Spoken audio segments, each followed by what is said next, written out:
তোমাদের সাথে অনেক দিন ধরে ভাবছি একটা কথা শেয়ার করব, কিন্তু আর সময়ের অভাবে হয়ে উঠতে পারছে না। তো আমার কিছুদিন ধরে ইউটিউবে কিছু সমস্যা হচ্ছে।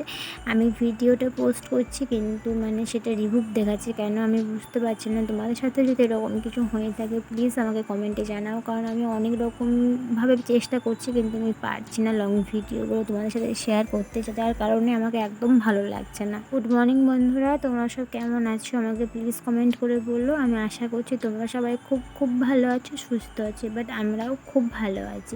তো আজকে সকালটা আমার হয়েছে বলতে পারো প্রায় 5টার দিকে। তো উঠে প্রথমেই আমি ব্রাশ করে মাম্মামের জামা কাপড় কেচে স্নান করেছি। স্নান করে পুজো হয়ে কিছু কাজ ছিল সেসব করে মাম্মামের মায়ের প্রচুরকে ফুটোবো করে সব ধুচ্ছি। তা করতেই দেখি মাম্মাম উঠে গিয়েছে। আজকে ও দিন 4-5 হচ্ছে ও প্রত্যেক দিন সকাল সকাল উঠে পড়ছে, কেন জানি না, অতিরিক্ত গরমের জন্য না শরীরে কিছু অসুবিধা হচ্ছে বোঝা যাচ্ছে না।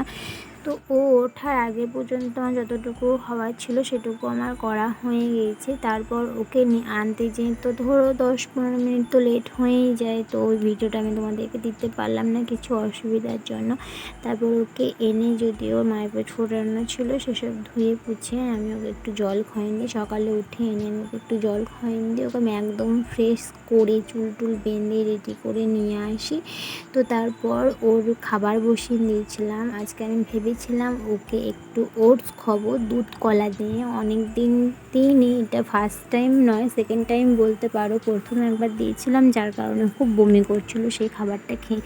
তো আজকে আমি আর একবার ট্রাই করলাম, তো সেই ফলটা আমি খুব খুব ভালো পেয়েছি, যার কারণে আমি একটু খুশি খুশি ছিলাম যে আমি একটা চেষ্টা করেছিলাম সেটাতে আমি পাস করেছি। তো এর মাঝখানে আমার সমস্ত কাটা বাটা হয়ে যায়। তো মাম্মাম আসে কিছুক্ষণ পর, তো অনেকটা সময় কেটে যাওয়ার পর ও একটু আমার কাছে আদর খাবো করে এসেছিলো, বা আমাকে সেটা খুব ভালো লাগে, তখন ও আমাকে ছাড়তে চায় না।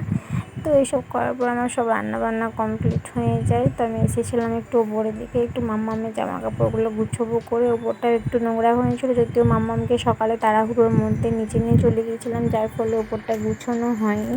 যদিও নিচেতে আমার গ্যাসে সব বসানো ছিল তো সেটা আমি ওপরটা এসে একটু সব চারিদিকভাবে গুছিয়ে নিয়েছিলাম, বিছানা টিছানা একটু ঝেড়ে পরিষ্কার করে নিচ্ছিলাম।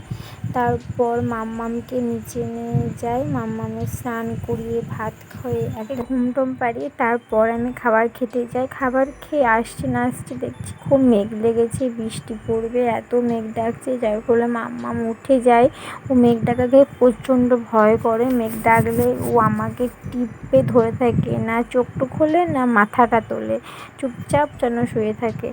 তো তো আজকে দুপুরে ঘুমটা যদিও হয়নি, আজকে দুপুরটা এদিক সেদিকভাবে কেটে গিয়েছে। তো তারপর বৃষ্টি ছাড়ার পর মাম্মামকে একটু ছাদে ঘুরিয়ে আনি, তারপরে এসে ছাদ থেকে নেমে আসি। তখন প্রায় 4-4:30 দিকে বাজে। তখন দেখলাম মাম্মামের খাবারটা বানিয়ে নিই, তারপর ওকে খাওয়াবো।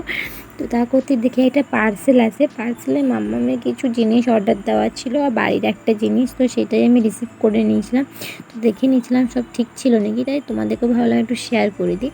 তো ওটা ছিল মাম্মামের একটা স্যারেলাক্স, মাম্মামকে আমি স্যারেলাক্স দিই মাঝে মাঝে, কোনো সময় কোথাও যাওয়া আসা হয় বা কিছু কাজের মধ্যে আমি খুব ব্যস্ত থাকি তখন দিই, কিন্তু খুব আমি প্রত্যেক দিন দিই এরকমটা না। আর ছিল একটা শ্যাম্পু, আমাদের সবারই ডাবের একটা ডিলিসাইনারের শ্যাম্পু ছিল, আর মাম্মামের একটা হিমালয়ের ম্যাসেজ অয়েল ছিল। তো তারপরে তো করতে করতে অনেকটাই দেরি হয়ে যায় মাম্মামকে খাওয়াতে, তাই মাম্মামকে খাওয়াতে চলে গিয়েছিলাম আমাদের বাড়ির পিছনে খামার দিকে। ওতে এখানে অনেক গাছপালা থাকে, যদিও সেজন্য মাম্মাম ওখানে খুব খুশি হয়ে গেলে তো খাবারটাও চট করে খেয়ে নেয়, সেই জন্য আমি ওকে বেশিরভাগ ওখানে নিয়ে যাওয়ারই চেষ্টা করি। তো এইভাবে আজকে আমার সারা দিনটা কেটে গিয়েছে। তো আজকে আমাদের ডিনারে ছিল, আজকে আমি বানিয়েছিলাম পরোটা আর ডিম ভাজা। তো আজকে আমার সারাদিনটা এভাবেই কেটেছে। যদি ভিডিওটা ভালো লেগে থাকে অবশ্যই লাইক কমেন্ট শেয়ার। দেখা হচ্ছে পরের কোনো একটা ভিডিওতে। ততক্ষণ তোমরা সবাই খুব খুব ভালো থাকো, সুস্থ থাকো, টাটা বাই।